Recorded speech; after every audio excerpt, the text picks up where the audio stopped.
Family functioning, shifts in perspective.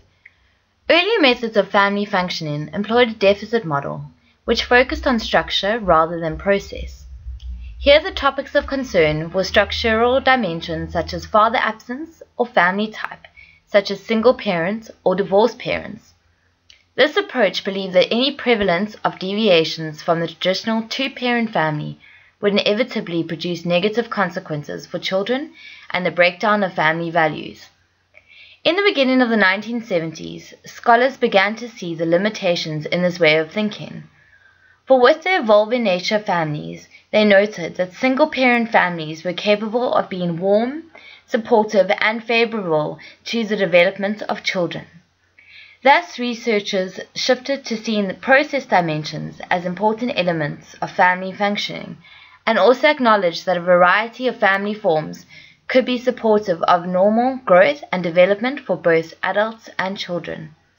More recently, the concept of family resilience, which is the ability to bounce back from crisis and other challenging situations, has also become an important dimension in healthy family functioning. Process dimensions. If we consider the concept of healthy functioning families from the systemic or cybernetic perspectives, which has become the adopted approach in more recent years, then our discussion should focus on process rather than content. Here the focus is on patterns that characterize families as well as functioning versus dysfunctional. With this in mind, we could define health as a family's success in functioning to achieve its own goals. It is important here to acknowledge that we shouldn't dictate how a family should be structured or enforce what a family's goals should be. However, we do need to take societal norms that are often established by laws and tradition into account. However, ultimately, as we consider the many types of families within our South African context, we need to strive to evaluate family functioning both situationally and relative to context. With this viewpoint of healthy function in mind, one might challenge the use of labor in a family as dysfunctional in family counseling. But why? Dysfunction is defined as functioning incorrectly or abnormally. Abnormality in this sense is something deviating from normal or differing from the typical. It is a subjective definition based on culturally acceptable behavioral rules and expectations.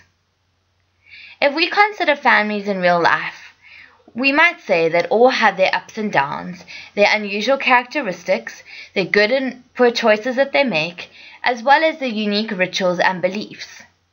Therefore, no one and no family is in perfect homeostasis at all times.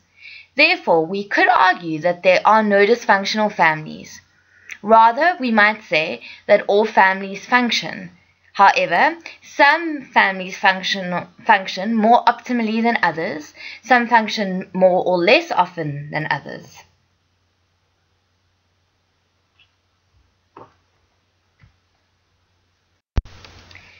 If we further consider the notion of process dimensions, Begfahr and Begfahr found several process dimensions to be characteristic of healthy families. Although one family is not likely to possess all these dimensions, the more successful families seem to have a combination of at least the majority of the following. Firstly, a legitimate source of authority, which is established and supported over time. Secondly, a stable rule system established that is consistently acted upon. Thirdly, stable and consistent shares of nurturing behavior. Fourthly, effective and stable child rearing and marriage maintenance practices.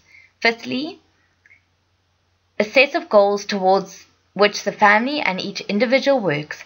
And lastly, sufficient flexibility and adaptability to accommodate normal developmental changes as well as unexpected crises. Additional process dimensions characteristic of healthy families.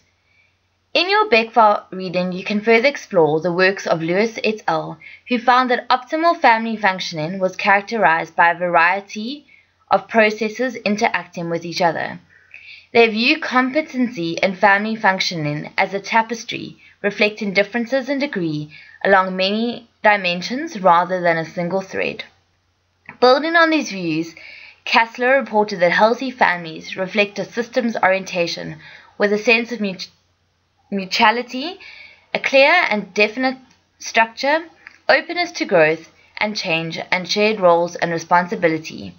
Additionally, many theorists have highlighted the observance of shared rituals and traditions as another important aspect of healthy families.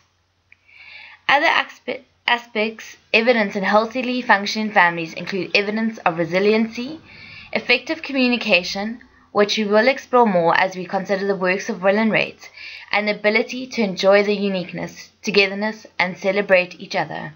In other words, families need to have fun.